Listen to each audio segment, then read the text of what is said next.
Шалдарақ тілек, бүгінгі біздің 8-ші сабағымыздың жалғасы бас сүйек құрылысы. Соның ішінде бүгін біз сіздермен торы және сына тәрізді сүйектерінің құрылысын қарастырамыз. Алдыңғы сабақта самай сүйектері туралы біз толыққанды оның құрылысын және де өзектерін сипаттаған едік. Міндетті түрде сол сабақта жақсылап көріңіздер, себебі самай сүйек ол универдегі апайлар ең көп сұрайтын сүйектердің бірі. Яғни ертең рубежка кезінде, одан кейін сессия кезінде ол сүйек міндетті түрде көпшілік студенттерді, егер оқымасаңыздар, әрине қадайды, самай өзектер әсіресе. Сол себептен оны жақсылап тұрып оқып алыңыздар. Бүгінгі біз қарастыратын сүйек ең бірінші сына тәрізді сүйек, яғни сына сүйек және торы сүйек қарастырамыз. Міне мынау сына тәрізді сүйек. Ос сфеноидали. Байқасаңыздар, пішіні бір көбелек немесе бір жарғанат тәрізді, яғни осы сүйек бізде аса бір қатты қиын емес. Қазір сіздерге барлығын чоткі түсіндіретін боламын. Міне қалай орналасатынын көрдіңіздер. Енді бізде сына тәрізді сүйек 4 түрлі құрылыста тұрады. Яғни ол бірінші денесінен корпус сфеноидалис, одан кейін үлкен қанатынан аля майорис сфеноидалис, кіші қанатынан аля минорис сфеноидалис және қанат тәрізді өсінділерден процессус птеригоидея оссис сфеноидалис.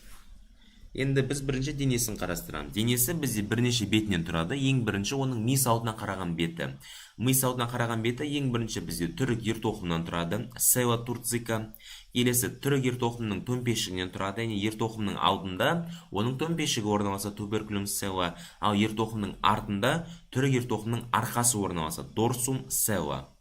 Келесі сына тәрізді артқы өсінді процессус клиноидеус постериор және сына тәрізді ортаңғы өсінді процессус клиноидеус медиус. Одан кейін алдыңғы бөлігінде көру айқасының алдыңғы жүлгесі орналасады сулькус прихиазматис және ол латеральды жағында көру нервінің өзекшесі каналис оптикус орналасады. Және түрік ертоқымның ойыс жағында оның гипофиз безінің ойысы фоссо гипофофисиалис орналасады. Мына нәрсені қара жеріңіздер. Мынау бізде сына тәрізді сүйек. Мынау сына тәрізді сүйек. Сына тәрізді сүйектің мынау жағы, қазір көрсетейін, мынау жағы толығымен осы жерден бастап, осы жерден бастап, мына жерден бастап, алдыңғы бөлігіне деймін. Яғни мынау бізде ми саутына қараған беті болатын болса, мынау оның алдыңғы беті. Байқадыңыздар ма? Яғни бұлай кетеді. Ұзынан кеткен андай 4 бұрыш тәрізді денесі. Келесі мынау оның үлкен қанаттары, мынау оның үлкен қанаты. Ал мынаусы кіші қанаты. Мынау кіші қанаты, аля минорис, мынау кіші қанаты. Және де мынау астында қанат тәрізді өсінділері.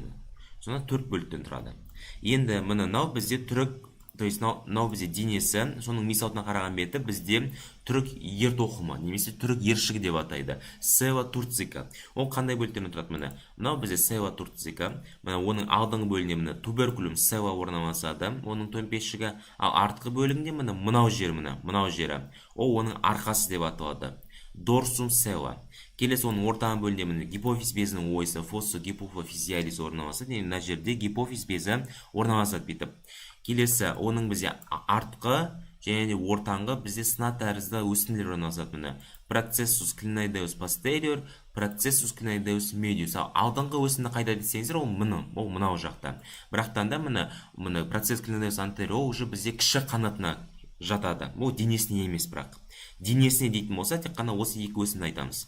Одан кейін оның алдыңғы жағында бізде көру сулькус прихиазматикус, яғни көру айқасының алдыңғы жүлгесі орналасады, сулькус прихиазматикус, және латеральды жағында, қараңыздар, латераль жағында, мынау бізде жүлге болатын болса, латераль жағында, мынаяқта, оның несі орналасады, бізде каналис оптикус, яғни көру нервінің өзекшесі орналасады екен. Өте оңай, сонда бізде мына нәрсені қараңыздар, мына нәрсені жаттап алыңыздар, немесе жазып алыңыздар, сөйтіп мынау атыспен соны қарап шығыңыздар. Мынау оның түрік ершігі, мынау оның ойысы, алдыңғы төмпешігі, мынау арқасы, мынау артқы өсіндісі, мынау ортаңғы өсіндісі, мынау оның жүлгесі, мынау оның өзекшесі, каналис оптикус. Өте оңай. Келесі, оның бізде латеральды беті, артқы беті және алдыңғы беттер болады. Латеральды беті, ол ішкі ұйқы артериясының жүлгесі орналасады, сулькус каротикус. Алдыңғы беті бізде то есть артқы беті аудиды яғни клифусты құрайды, ал алдыңғы беті бізде сына сүйектің қырқасын кристосфеноидалис, сына сүйектің кеуілжірін конхосфеноидалис, сына сүйектің қойнауына кіретін тесікті апертура синусфеноидалис, сына сүйектің қойнауы синусфеноидалис және сына сүйектің қойнауының аралық табақшасы бізде мынау синус емес септум болады, яғни септум синус сфеноидалис, яғни септум деген қалып кеткен, жалпы аралық табақша деген ол септум еді. Енді қараңыздар, бір қара жүйрік. Так, міне артқы беті, мынау бізде артқы беті, ол не істейтін еді? Артқы беті қандай сүйекпен байланысатын еді? Яғни ол бізде шүйде сүйекпен байланысып нені құрайтын еді? Міне аудиді құрайтын еді, мына жерде клифус. Яғни артқы беті бізде аудиді құрайды. Келесі, оның латеральды бетін, мынау бізде ми саутына қараған бетін болса, мынау оның латеральды беті, яғни бүйір бөліктері. Мына ол бізде сулькус корочкус, яғни ішкі ұйқы артериясының жүргесін құрайды. Ал алдыңғы беті, мынау алдыңғы беті. Онда не орналасады? Мынау оның ең бірінші қырқасы орналасады. Кристосфеноидалис. Келесі қырқасының екі жағында оның жалпы кеуілжірі конхосфеноидалис орналасады. Мынау бір кеуілжір, мынау екінші кеуілжір. Келесі мынау ішіндегі қойнауына, мынау іші қойнау. Сол қойнауына кіретін бізде тесігі болады. Апертура синусфеноидалис және сол қойнаудың өзі синусфеноидалис ішіндегі қойнауы.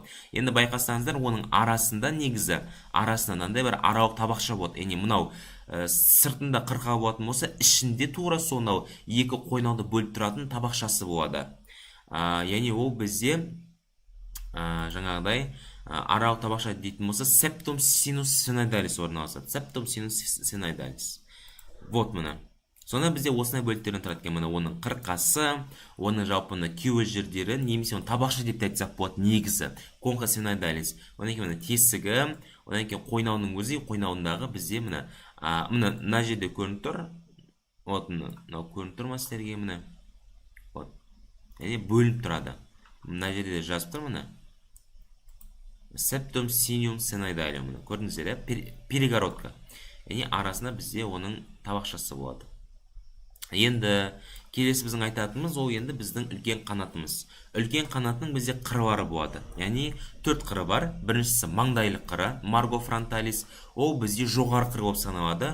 Ол не істейді? Ол маңдай сүйекпен байланысады. Не арқылы? Бізде сына тәрізді маңдай жік арқылы. Сутура сфенофронталис. Енді қараңыздар, сіздерге түсініксіз болып кетуі мүмкін. Жоғары қыры деп тұр. Бұны түсіну үшін біз не істеуіміз керек? Біз тұтас бас сүйек тауымыз керек. Мынау бізде тұтас бас сүйек. И қараңыздар, мынау біздің сына тәрізді сүйектің қанаты, мынау қанаты. И осы қанатының қандай дедік? Бізде жоғарғы қыры, оның жоғарғы қыры. Так, мынау бізде қанаты, мынау қанат, үлкен қанаты. И соның мынау бізде жоғарғы қыры, мынау жоғарғы қыры. Көріп тұрсыздар, мынау оның жоғарғы қыры. Ол осы жоғарғы қыры не істейді? Қай сүйекпен байланысады? Мына жерде аз көрсетемін. Вот қараңыздар, жоғарғы қыры қай сүйекпен байланысты тұр? Маңдай сүйекпен, маңдай сүйекпен байланысты тұр. Қазір алып тастаймын, қараңыздар. Оппа. Көрдіңіздер, маңдай сүйекпен байланысып отыр. Демек, бұл сонда бізде маңдайлы қыр деп аталады. Марго фронталис. Ол бізде немесе жоғары жанда орналасатын жоғары қыры. Ол не істейді сонда? Сутура сфенофронталис. Сутура сфенофронталис, және жік. Қараңыздар, жік деп отырғанымыз ол екі сүйектің қозғалмайтын сүйектерінің бірімен байланысуы. Демек, мысалы, екі сүйек бір-бірімен байланысты тұрған, соның арасында жік пайда болады дейсіздер. Яғни екі сүйекті бірімен байланысты жүресіздер. Яғни мысалы, сына және маңдай. Демек, бізде сутура сфенофронталис деп аталады. Сутура сфенофронталис. Мынау бізде сол жік арқылы бірімен байланысып кетеді. Келесі, оның бізде бет сүйектік қыры, марго зигоматикус, ол алдыңғы қыры деп аталады. Яғни алдыңғы жағы бізде бет сүйектік қыры, марго зигоматикус. Мынау кетпей қойды. Қараңыздар, алдыңғы қыры. Мынау уже оның алдыңғы қыры. Вот, марго зигоматикус деп өзі айтып тұр. Вот, мынау оның алдыңғы қыры. Мынау оның маңдайлық қыры болатын болса, мынау оның бет сүйектік қыры. Қараңыздар, ол енді қалай байланысып тұр дейтін болсаңыздар, қазір көрсетемін. Вот, қараймыз. мына нені байқап тұрмыз? Мынау маңдай сүйекті алып тастаймын. Вот міне көрдіңіздер ма? Оның алдыңғы қыры мына қай сүйекпен байланысып отыр? Бізде бет сүйегімен, ос зигоматикум. Мына бет сүйегімен байланысып отыр. Яғни алдыңғы қыры осындай. Демек ол бізде қандай жік дейтін болса, сутура сфенозигоматикус деп атаймыз. Түсіндіңіздер ма? Сутура сфенозигоматикус. Келесі қабырғалық қыры. То есть қабырғалық емес, қабыршақтық болатын. Мына жерде сәл қате кетті. Қабыршақтық қыры, маргосквамозус, ол бізде артқы қыры деп аталады. Ол сонда не істейді? Артқы қырын қарап жүрейік. Мына жағы уже оның артқы қыры. Мына жақ артқы қыры. Мына жағы тұтас бізде артқы қыры болып саналады. Демек, маргосквамозус. Демек, ол бізде немен байланысып отыр? Самай сүйектің қабыршақтық бөлімен байланысып отыр. Так. Вот мына қараңыздар. Мынау самай сүйегі, мынау оның артқы қыры. Вот көрдіңіздер ма? Тұтас бізде самай сүйектің қабыршақтық бөлімен байланысып отқаннан кейін ол бізде маргосквамозус деп аталады. Қандай жік арқылы байланысады? Ол енді бұл жерде сутура сфеносквамоза емес, ол бізде просто сутура сквама деп аталады. Қабыршақтық жік арқылы байланысады. И бізде төбелік қыры болады. Ол бізде маргопареталис, яғни ол бізде жоғары жағында орналасады. Сутура сфенопареталис арқылы бірімен байланысады. Төбелік қыр деп отырғаныз, мынау жер қараңыздар. Мынау маңдайлық қыр, жоғары қыры. Мынау қабыршақтық қыр, артқы қыры. И мынау жоғары жағында. Мынандай кішігірім бір жоғары қыры болады. Ол бізде не арқылы байланысады? Немен байланысады? Ос париетали, яғни бізде төбелік сүйегімен байланысады. Сол сеттен бұл төбелік қыр деп аталады. Маргопареталис. Алдыңғы жағында бізде орналасады маргозигоматикус. Яғни бет сүйекпен байланысады. Бұл өте оңай, өте қарапайым. Енді кеттік. Бізде беттер бар, үлкен қанатының. Үлкен қанаттың ең бірінші бізде ми саутына қараған беті, фасцис церебралис. Ол кәдімгі бізде ең негізгі міндетті түрде болу керек 3 заттан тұрады. Ол бізде саусақтық батыңқылардан, артериялық жүлгелерден және ми көтеріңкілерінен. Бұның барлығы бізде бүкіл бас сүйектердің ми саутына қараған беттеріне орналасатын негізгі құрылымдар. Осы үшеуі міндетті түрде бәрінде болады. Ал енді не болады? Ерекшелік болады. Яғни онда 3 тесік болады. Жұп, то есть дөңгелек тесік, форамен ротундум, сопақша тесік, форамен овал және қылқанды тесік, форамен спиносум. Қараймыз. Вот. Мұнан нәрсені қарап жібереміз. Мынау үлкен қанатының бізде ми саутына қараған беті. Фасцис церебралис. Ол бізде жаңа айтқан юга церебралис, сульки артерис содан тұрады. Одан бөлек бізде жұп домалақ тесік немесе дөңгелек тесіктен форамен ротундум, одан кейін сопақша тесіктен форамен овал және оның қасында қылқанды тесіктен форамен спиносумнан тұрады. Өте оңай. Астынан қарасақ былай көрінеді. Көріп тұрсыздар, қалай орналасып жатқанын. Яғни мынау бізде төмен жағынан қарайтын болсақ, сопақша тесікпен қылқан тесік көрініп тұр. Ал алдынан қарайтын болсақ, сәл көтеріп, яғни жаңа айтқан форамен ротундумы мынау жақта орналасады. Келесі, оның бізде көз шарасына қараған беті, фасцис орбиталис. Ол бізде көз шарасының төменгі саңылауы, фиссура орбиталис инфериорды құрайды, жоғарғы жақ сүйекпен байланысып тұрып. Енді түсініксіз болуы мүмкін, қараңыздар. Вот, мынау бізде самай сүйегі, то есть сынатар сүйегі.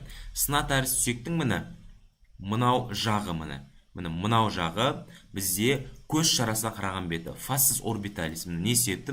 Қараңыздар, мен тұтас бас сүйекті аламын. И нені байқап тұрмыз? Мынау бізде көз шарасы, көз шарасының артқы жағы не құрап отыр? Вот, сынатар сүйектің үлкен қанаты. И енді қараймыз, сынатар сүйектің үлкен қанаты не істеп отыр? Бізде мынау жақ сүйегі, максилля. Жақ сүйек және де бет сүйек. Жақ сүйек және бет сүйекпен байланысып отырып, бізде мына жерде жаңа айтқан фиссура орбиталис инфериор, көз шарасының төменгі саңылауын құрайды. Бізде көз шарасының екі саңылауы болады, құрметті достар. Қараңыздар, мынау тесікті көріп тұрсыздар ғой, мынау тесік. Осы бізде фиссура орбиталис инфериор деп аталады. Ал мынау жағы мынау жағы бұл фиссура орбиталис супериор деп аталады. Яғни мынау бізде каналис оптикус, мынау фиссура орбиталис супериор, мынау фиссура орбиталис инфериор.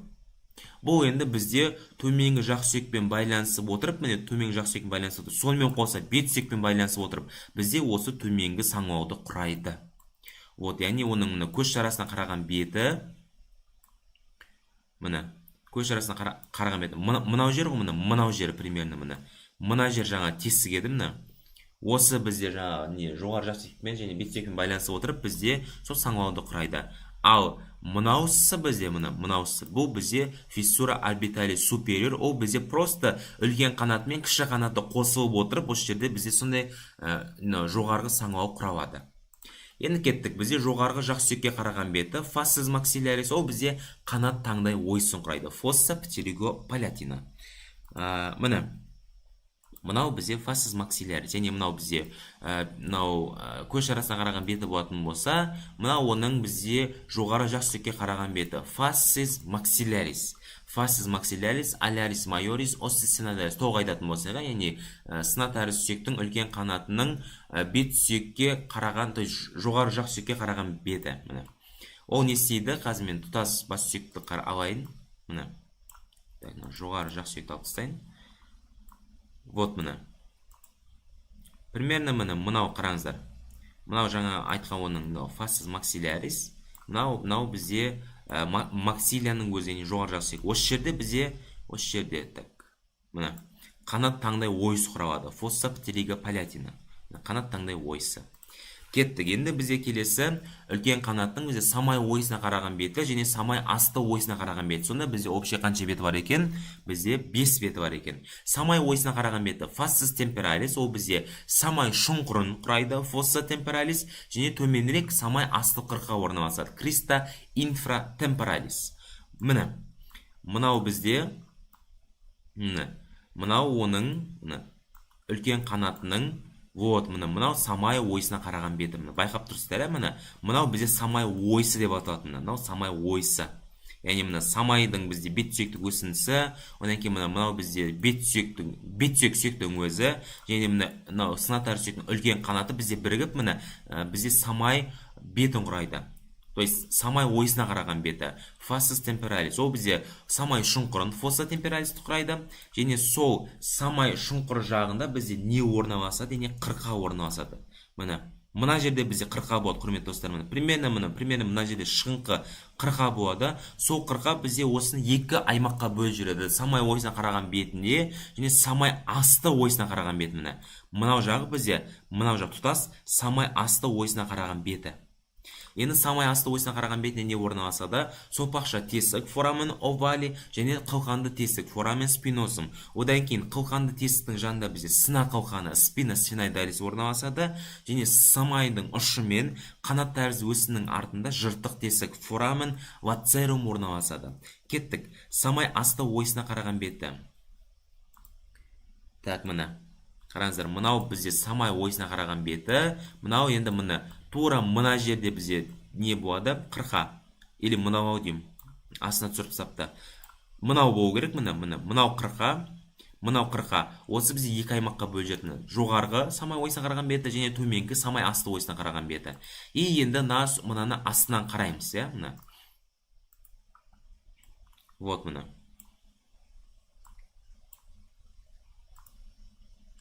Криста инфратемпоралис, осы екен ғой, қараңыздар. Мынау жағы уже бізде фассис инфратемпоралис, астына түсіреміз. Бұнда не орналасады? Қараңыздар. Жаңа айтқан форамен оваль орналасады, форамен спиносум орналасады, және мына жерде шығып тұрған оның бізде қылқаны спина оссис синодалис орналасады. Не оның қылқаны орналасады? Қылқаны тесігі, екі тесігі, және мына жерде бізде сулькус тубе аудитивы, яғни бұл бізде самай сүйегінің бізде несі еді ғой? Канал еді, бірақтан да бұл аса бір қатты маңызды емес, бұл біздің кітаптарда айтылмаған. Қосымша мәлімет ретінде біліп жүріңіздер. Бізде ең негізі осы үшеуі, форамен оваль, форамен спинозум, және де форамен, то есть форамен деп спина осис синоидалис. Енді мына нәрсені бір қара жіберіңіздер. Қараңыздар.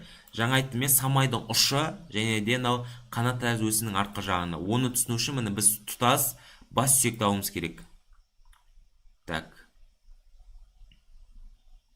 Вот, мынаны алайық. И мына нәрсені қара жіберіңіз, мына қараңыздар. Мынау сына тәрізді сүйектің мына жаңа айтқан мына тесіктері және де мынау бізде самай, мынау бізде самай сүйек. Мына самай сүйектің мынау ұшы. Апекс. Яғни, то есть, мынаны көрсетіп жүрді, мынау бізде каналис каротикус, немесе бұны тағы да ұшы деп те атайды. Самай сүйектің тастақтық бөлім ұшы. Яғни осы ұшы не істеп тұр? Осы ұшы. Мынау оның ұшы. Мына ұшы. И мынау самай сүйегі екеуі қосылған кезде, мынау бізде самай сүйектің ұшы, мынау қанат тәрізді өсінің артқы жағында бізде форамен лацерум жыртық тесік пайда болады. Көрдіңіздер ме? Әшейінде былай ол нәрсе жоқ. Бірақ екеуі қосылған кезде осы жерде бізде оның тесігі пайда болады. Форамен лацерум. Түсініңіздер ме? И мына жерде жаңа айтқан самай сүйектің жаңағы семиканалис. Яғни семиканалис туба аудитова, яғни бұл бізде мынау жерге де беріліп кетеді. Яғни мынау бізде мускулотубалистің екі өзекшесі бар еді, яғни соның именно медиалды өзекшесі осы мынау неге де сына тәрізді сүйекке де қатысты болып кетеді, себебі сол екеуі байланысқан кезде соның жалғасы болып кетеді. Сол себепті сына тәрізді сүйекті жақсылап бір қарап шығыңыздар. Вот, мынау енді бізде форамен югулярис, ол түсінікті. Мынау бізде форамен магнум, мынау оның алдыңғы жағында орналасады, мына каналис нерви гипоглосси 12-ші жұп, мынау тіл емес, тіл асты нерв өтетін. И мына жерде не еді жаңағы форамен айдаршық, канделярис орналасады. Өте оңай. Кеттік енді, мына жерде бәрі түсінікті. Енді біз кіші қанатына келеміз. Кіші қанаты біз екі бетінен тұрады. Ми саутынан қараған беті фасцис церебралис және көз шарасынан қараған беті фасцис орбиталис. Так, сына тәрізді сүйекті қайтып аламыз. Мынау оның аля минор. Мынау оның көз шарасына қараған беті. Мынау оның ми саутынан қараған беті. Енді бұнда не орналасады? Денесімен байланысып, көру нерв өзекшесінің каналис оптикус екінші жұп көру нерв өтеді. Яғни каналис оптикус жаңа айтып жүрген, мұны қараңыздар. Мынау ғой сонда, мынау каналис оптикус. Ол не істеп тұр? Сонда кіші қанаты денесімен байланысып отырып, осы жерде каналис оптикусты құрап отыр. Каналис оптикус. Және де бізде үлкен қанат мен кіші қанат арасында көз шарасының жоғарғы саңылауы фиссура орбиталис супериорды құрайды. Вот яғни үлкен қанат және кіші қанат екеуі байланысып отырып, жаңа айтқан фиссура орбиталис супериорды құрайды. Ол бізде жаңағы неде көрініп тұрады. Вот мынау фиссура орбиталис супериор, мынау бізде каналис оптикус, мынау бізде фиссура орбиталис инфериор. Келесі оның қыры бары. Оның алдыңғы қыры және арт қыры болады. Алдыңғы қыры торс сүйектің горизонтальды табақшасы мен маңдайдың көз бөлігінің артқы қырымен байланысады дейді. Так, және де артқы қыры сүйірленіп сына сүйектің алдыңғы өсінісі процесс клинодеус антериорды құрайды. Вот. Так. Ой, максилияны ашып кеттім ғой. Максилия емес, так. Мынаны қара жеріңіздер. Вот Яғни артқы қыры жаңа айтқан процесс клинодеус антериорды құрайды. Алдыңғы қыры, алдыңғы қыры нені құрап тұр? Торс сүйектің горизонталь табақшасы мен және маңдайдың көз бөлігінің артқы қырымен байланысады дейді. Маңдайдың көз бөлігі. Так, тұтасынан аламыз. И қараймыз Мынау бізде маңдай сүйек. Маңдай сүйектің көз бөлігі, соның ми саутынан қараған бетімен байланысып отыр, байланысып отыр. Ал енді маңдай сүйекті алып тастаймыз. И нені көріп тұрмыз мына жерде? Мынау енді кіші қанаты алдыңғы қыры, мынау оның бізде торус сүйек. Осы торус сүйектің бізде горизонтальды, мынау бізде толыққанды горизонталь табақшасы. Мынау горизонталь табақшасы, ал мынаусы бізде перпендикуляр табақшасы. Енді мынау алдыңғы не істеп отыр? Дәл осы горизонталь табақшасымен байланысып отыр. Горизонтальды табақша. Одан кейін жаңа айтқан маңдай сүйектің көз бөлігімен байланысып отыр. Енді бізде келесі қанат тәрізді өсіндісінің құрылысы. Қанат тәрізді өсінді ол бізде екі табақшадан тұрады. Яғни латераль және медиаль табақша. Латеральды табақша ламина латералис процессус птеригоидеус оссесионалис. Яғни бұл толыққанда айтатын болсақ, атақ просто бізде ламина латералис деп айтсақ болады. Және медиаль табақша ламина медиалис. Қараңыздар, мынаның бәрін айтудың қажет жоқ негізі. Мына негізгі осындай именно нені сипаттап тұрса, соны айтсаңыздар жеткілікті. Енді қанат тәрізді өсіндісі бізде қараңыздар, көрсетейін қанат тәрізді өсінді бірінші. Вот. Мынау бізде қанат тәрізді өсінді. Мынау оның медиальды жағы, мынау латераль жағы. Мынау ламина латералис. Мынау бізде ламина медиалис. Енді осында қандай құрылымдар орналасады? Мынау алдынан көрінісі, мынау артынан көрінісі. Так, екі табақшаның жоғарғы қыры бірігеді, ал артқы қырлары қанат тәрізді өсінді ойсын фосса птеригоидеяны түзеді. Яғни алдыңғылар бірігіп кетеді, ал артқылар не істеп тұр? Фосса птеригоидея. Алдыңғы екі қыры екеуі бірігіп кетті, бірігіп кетті. Ал артқы жағы мына жерде оның ойсын құрайтыны. Фосса птеригоидея, крыловидная ямка, яғни қанат тәрізді ойысты құрайды. Келесі ойыстан жоғарғы бізде қайықша тәрізді ойыс, фосса скафоидея орналасқан. Так, мына жерде п қалып кетті. Скафоидея болады. Қайықша тәрізді ойысы жоғары жағында көріп тұрсыздар, қайықша тәрізді ойысы. Мынау бізде қанат тәрізді ойысы болады. Оның жоғары жағында бізде қайықша тәрізді ойысы болады. Келесі, ол ойыстан жоғары қанат тәрізді өсіндінің өзекшесі немесе тесігі форама немесе каналис птеригоидеус орналасқан. Яғни қараңыздар, мынау ойыстан, қайықша тәрізді ойыстан жоғары жағында оның өзекшесі немесе тесігі орналасатыны. Оның жоғары жағында каналис птеригоидеус, яғни қанат тәрізді тесік немесе ол ойыс орналасатыны. Осы ойыс бізде мына жағына аяқталады. Вот, каналис птеригоидеус. Келесі, төменгі ұштары қанат тәрізді өсіндісінің тілігін инцизура птеригоидея арқылы айырылған. Яғни мынау бізде өсінді болатын болса, соның төменгі көріп тұрсыздар, екі ұшы бізде инцизура птеригоидеус, яғни мынау крыловидная вырезка арқылы екіге бөлініп кеткен. Және де медиальды табақшаның төменгі ұшы латеральды бағытта иіліп қанат тәрізді ілмекті құрайды. Хамулюс птеригоидея және латеральды табақшада қанат қылқанды өсінді процессус птеригоспиносус орналасады. Кеттік. Так, мынау өзі жаман кедер келтіреді екен, кетпей ғана. Сәл задержка болып. Қараңыздар енді. Мынау медиальды табақша, сол медиальды табақша латеральды бағытта иіліп бізде хамулюс птеригоидея, яғни бізде ілмек тәрізді бізде өсіндіні құрайды екен. Ал енді латераль табақшада көріп тұрсыздар, мынандай бір өсінді болып тұр. Бұл қандай өсінді дейтін болса, процессус птеригоспиносус, яғни қанат қылқанды бізде өсіндісі болады. Яғни латеральды табақшада осы өсінді, ал медиаль табақшада ілмек тәрізді өсінді болады екен. Өте оңай, өте қарапайым. Жаңа осындай заттардан тұрады екен.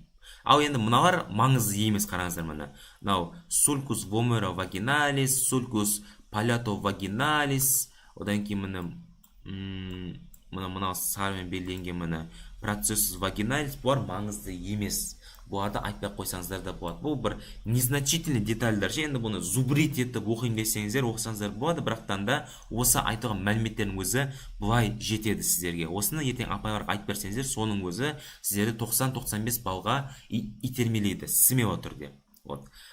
Келесі бізде енді торосек. Торосек бізде ос этмоидалис. Мынау бізде торосек. Қазір енді перпендикуляры, одан кейін горизонталь табақша туралы айтамыз. Мынау бізде торосек, ос этмоидалис, жақсылап қарап алыңыздар. Енді осы торосектің құрылысына тоқталайық. Кеттік. Торосек бізде горизонтальды табақшадан, перпендикуляр табақшадан және лабиринттерден тұрады.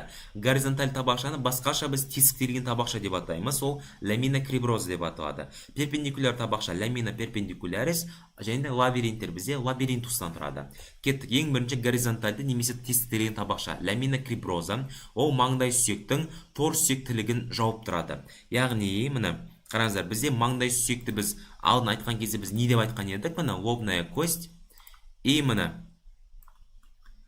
бізде оның несі еді, яғни тілігі еді. Ал енді осы бізде тұтас барлық сүйектер қосылған кезде не пайда болатын еді? Міне қараңыздар, тұтас барлық сүйектер міне екеуі қосылады. Мынау сынасты сүйекті алып тастайтын болсақ, міне мынау біздің кәдімгі торы сүйек. Осы торы сүйек бізге келетінмен байланысады. Если бұл торы сүйекті алып тастайтын болсақ, бұл жерде тілік болып қалып кетеді. Көрдіңіздер ма? Яғни торы сүйекке қатысты осы нәрсе. Келесі кеткен торы сүйекті алайық. Решетчатая кость. Мынау бізде торы сүйек. Енді бұл торы сүйекте не орналасады? Міне тесіктелген табақшаның тесікшелері, форамина криброза, яғни мұрын өлді қойыпты. Яғни бұл бізде мұрынға өтетін бізде не бар ғой? Нервтер. Яғни нервтер осы мұрынды, то есть мұрыннан арғы миға қарата өтетін бізде нервтер осы форамина криброза, тесіктелген табақшалар арқылы өтеді. Және латеральды қыры маңдайдың көз бөлме, маңдай тор сүйектік жік сутура фронта этмоидалис арқылы байланысады. Қараңыздар, енді көрсетейін міне. Мынау бізде ламина криброза, мынау бізде ламина криброза. Енді осы ламина криброзаның бойында бізде не орналасады? Бізде тесікшелер орналасады. Енді қараңыздар, Атоста бұны көрсетпеген сіздерге. Атоста көрсетпеген. Ал енді мен мынаны сайттан көрсететін болсам, мына қараңыздар. Так, нейрокраниум этмоидали. Вот мына нәрсені қарап жеріңіздер. Мынау ламина криброза. Мына көрдіңіздер, форамина криброза. Яғни тура мынау, тура осы көрініс, бірақтан да мына жерде тесік бермеген болса, мына жерде тесік бар. Мына көрдіңіздер, осындай тесікшелер болады. Осы тесікшелер арқылы бізде мұрыннан миға қарата, немесе мидан мұрынға қарата сол иіс сезу нервтері өтеді. Яғни мынау бізде оның горизонтальды табақшасы, ал мынау оның перпендикуляр табақшасы. Мынау оның перпендикуляр табақшасы, ламина перпендикулярис, мынау горизонталь табақшасы, ал мынау сармен белгіленіп тұрған оның бізде лабиринттері. Мынау оның лабиринттері. Вот, енді жаңа айтқан, қараңыздар, латеральды қыры деп тұр, яғни латеральды қыры деп отырған сол мынау қыры мына. Қазір мен тұтас көрсетейін.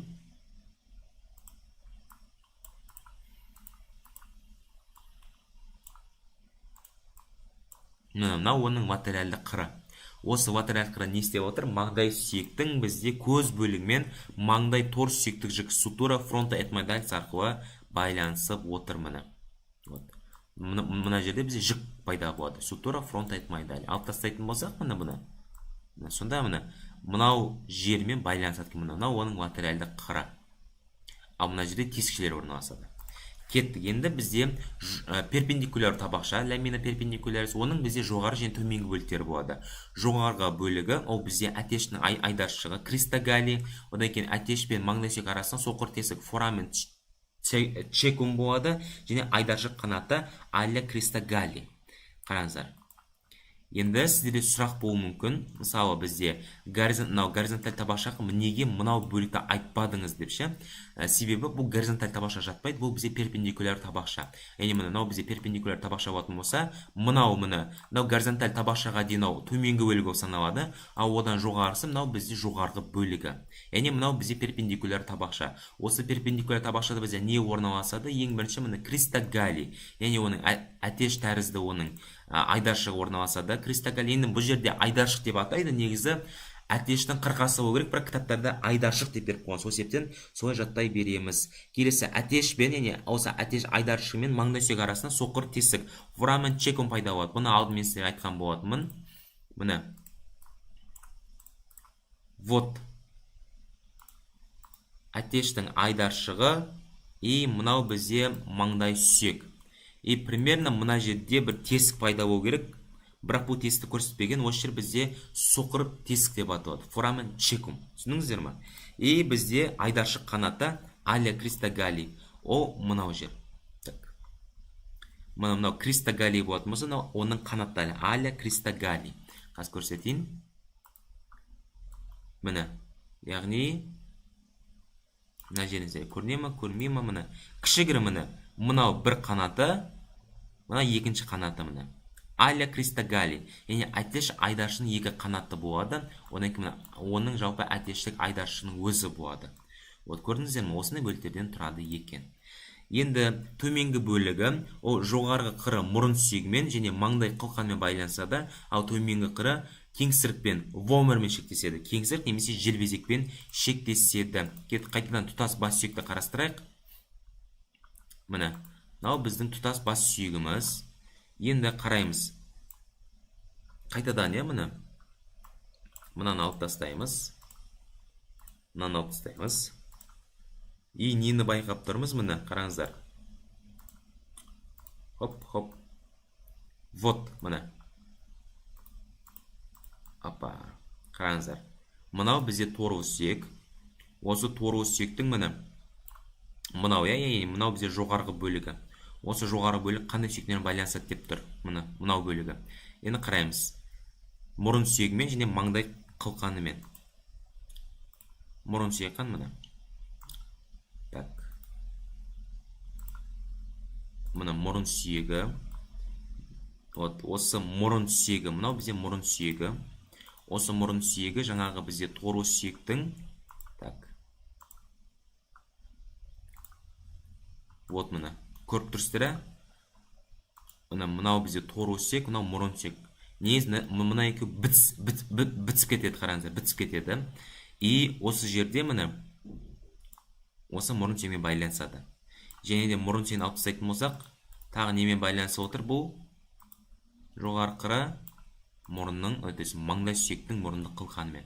Сонда бізде қараңыздар міне. Мынау бізде торы сүйек, ол бізде торы сүйек міне маңдай сүйектің міне мұрындық қылқанымен, және жаңа айтқан, мына жердегі бізде мұрын сүйегімен байланысады. Яғни маңдай сүйектің мұрындық қылқаны и бізде мұрын сүйегімен.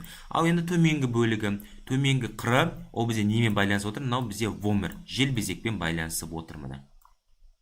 Вот. Мынаны алып тастайтын болсақ, міне қараңыздар. Вомер, яғни желбезек немесе кеңсірікпен байланысып отыр. Төменгі қыры. Мынау төменгі қыры, мынау оның жоғарғы қыры. Вот өте оңай. Кеткенде лабиринттері. Лабириттер бізде горизонтальды табақшаның латеральды қомақты бөлігі. Яғни ол по сути негізі осы горизонтальды табақша соның бір бөлігі болу керек еді міне. Бірақтан ол бізде лабиринттерге айналып кеткен міне. Мынау горизонтальды табақшаның мынау латеральды қомақты бөлігі. Ол бізде алдыңғы, аралық және артқы ұяшықтардан целлюла этмоидалис антериор, медиус және постериордан тұрады. Оның басты қызметі, яғни ұяшықтардың қызметі, мұрын қуысынан келген салқын ауаны жылытады және дауысты күңгірлетіп шығаратыны. Мынау мұрынның астынан сөйлейтін адамдар бар ғой, яғни осылар осы ұяшықтарды пайдаланып сондай дауысқа ие болады міне. Қараңыздар, мынау бізде целлюла этмоидалис антериор, целлюла этмоидалис медиус және целлюла этмоидалис бізде постериор. Осындай бізде үш ұяшықтардан тұрады екен. Енді кеттік. Бұл бізде лабиринттің бізде екі табақшасы болады. Біреуі көз шарасына қараған табақшасы ламина орбиталис, екіншісі мұрын қуысына қараған табақшасы ламина назалис. Так, міне. Егер сенбесеңіздер, міне көрсетейін. Қараңыздар. Мынау бізде лабиринте, мынау бізде тұтас сармен берілген тұр оның лабиринті. Мынау оның көз шарасына қараған беті, фассыз, то есть ламина орбиталис, то есть табақшасы. Ал мынау мұрын қуысына қараған табақшасы. Мынау бізде мұрын қуысына қараған табақшасы. Енді қараңыздар, міне шынымен ағай қарап тұрсыздар, мынау бізде көз шарасына қарап тұр, мынау жағы. Ал оның ішкі жағы мұрын қуысына қарап отыр. Сонда осындай екі бізде табақшасы болады. Енді кеттік. Көз шарасына қараған табақшасы нелерден тұрады? Ол бізде негізгі жиектерден тұрады екен. Оның жоғарғы жиегі маңдаймен байланысады. Сутура фронта этмоидалис жігі арқылы. Яғни маңдай тор сүйектік жік. Жоғарғы жиегі деп тұр, міне қараңыздар. Так, мынау кетеді. Міне қараңыздар. Жоғарғы жиегі немесе жоғарғы қыры нені байқап тұрмыз? Мынау жағы, ол бізде осы маңдай сүйекпен байланысып отыр міне. Вот, көрдіңіздер ме? Маңдай сүйекпен байланысады. Жоғарғы қыры. Төменгі жиегі жоғарғы жақ сүйекпен байланысады. Этмоида максиллярис арқылы, сутура этмоида максиллярис міне. Көріп тұрсыздар, мынау бізде төменгі жақ сүйек сонымен міне байланысып отыр міне. Төменгі жақ сүйекпен байланысып отыр. Және алдыңғы жиегі көз жас сүйегімен байланысады. Сутура этмоида лакрималис арқылы. Вот міне алдыңғы қыры мынау бізде көз жас сүйегі. Осы көз жас сүйегімен байланысып отыр. Сонда міне жоғары қыры бізде маңдай сүйекпен, төменгі қыры бізде жоғары жақ сүйекпен, алдыңғы қыры бізде көз жас сүйегімен. Және де мына нәрсені айтып кете салу керек. Яғни оның артқы қыры, міне артқы қыры несімен байланысып отыр? Бізде сына сүйектің қанатымен байланысып отыр. Сына сүйекпен. Оны осы нәрсені айтып кету керек. Яғни бұл бізде сына сүйекпен байланысады артқы қыры. Енді ол біздің кітаптарда айтылмаған. Бірақ біліп жүріңіздер. Келесі, бұның бізде тор сүйектің, именно көш арасынан қараған табақшасында тор сүйектің ұяшықтарының алдыңғы және артқы тесікшелері болады. Foramen et maidalis anterior et posterior. Яғни мұны байқап тұрсыздар, екі тесік көрініп тұр. Яғни мына алдыңғы тесік, мына артқы тесік. Бұлай қарайтын болсақ, вот, мынау жер ғой. Яғни мынау бізде передний решетчатое отверстие, алдыңғы тор сүйектік бізде тесік, мынау артқы тор сүйек тесік. Екеуін бүйді қарайтын болсақ, мына осындай құрылымға ие болатын болса, тесіктері болады. Келесі, енді оның бізде мұрын қуысына қараған табақшасы, ол бізде 3 кеуіл жерден тұрады. Мұрын қуысының тым жоғарғы кеуіл жері конха назалис супрема, мұрын қуысының жоғарғы кеуіл жері конха назалис superior, және мұрын қуысының ортаңғы кеуіл жері конха назалис inferior. Қарастырып жіберейік, Вот, артынан қарайтын болсақ, қараңыздар. Оның кеуіл жерлері тым жоғарғы кеуіл жер, мынау бізде жоғарғы кеуіл жер, мынау оның аралық немесе ортаңғы кеуіл жері конха назалис медиа. Осындай 3 түрлі кеуіл жерлерден тұрады екен. Кеттік. Бұл келесі бізде ең соңғы ілмек тәрізді өсіністен тұрады. Процессус анкинатус және тор сүйектің үлкен ұяшығы булля et maidalistен тұрады. Так. Мына жаңа айтқан өсінісі процессус анкинатус ілмек тәрізді және мынау бізде булля et maidalis. Яғни бізде ең қандай тор сүйектің үлкен ұяшығы болады екен. Мынау бізде булля et maidalis, мынау оның бізде процесс анкинатус, оның бізде ілмегі. Енді қараңыздар, тұтас енді біз мынаны қарайтын болсақ, нені байқап тұрмыз? Мынау бізде алдынан қарағанда көрінісі бас сүйектің ішінде мынау оның біз жаңа айтқан кеуіл жерлері. Ал мынау бізде төменгі кеуіл жер конха назалис inferior, бірақ бұл бізде уже бет сүйектеріне кіріп кететін бөлек сүйек. Ал мынау бізде конха назалис medius, конха назалис suprema, және жоғарғы конха назалис бізде superior, suprema, бұның барлығы бізде тор сүйектің бөлігіне кіріп кетеді. Осылайша, құрметті достар, біз сіздермен екі сүйекті, сонымен қоса жалпымыз бас сүйектің, именно ми саутан жатады сүйектерін бәрін қарастырдық. Яғни ми саутан қараған сүйектері, сонда бізде неден тұрады? Яғни тор сүйектен тұрады. Одан кейін мынау бізде сына тәрізді сүйектен тұрады. Сына тәрізді сүйек, одан кейін бұл бізде самай сүйектен тұрады. Давайте полный бір қарастырып жіберейік. Обзор, обзор. Кости Ол бізде қандай сүйектен тұрады? Мынау бізде шүйде сүйегінен тұрады. Одан кейін жұп мынау бізде төбе сүйектерінен тұрады. Маңдай сүйектен тұрады. Жұп бізде самай сүйектен тұрады. Одан кейін жұп бізде сына тәрізді сүйектен тұрады. То есть жұп емес бұл, мынау жұп емес. Бізде просто тақ бізде жаңа os et maidalis, мынау бізде торуы сүйектен тұрады екен. Осылайша біз енді келесі сабақта бет сүйектерін қарастырамыз. Оған дейін енді осы айтылған бүкіл қанша 6 сүйектің барлығын міндетті түрде барлығын от и до жаттап алыңыздар. Әсіресе самай өзектерін. Енді бастапта қиын болады негізі, шынымен ақшы, себебі қиын, жаттау қиын, мәліметтер өте көп, бірақ енді оны бірде сен әрине оны жаттай алмайсыздар. Уақыт өте келе қайталай бергенде сіздер соның бәрін миыңызға құйып аласыздар. Сіздерге көп рахмет. Бұйырса, келесі сабақта біз енді бет сүйектерін толыққанды қарастырамыз. Және де ең соңғы біздің 10-шы сабағымыз осы келесі бет сүйектерінен кейін 10-шы сабағымыз, және лайфхактармен, тиімді тәсілдермен сіздерге бөлісетін боламын. Назарларыңызға көп рахмет. Сау болыңыз.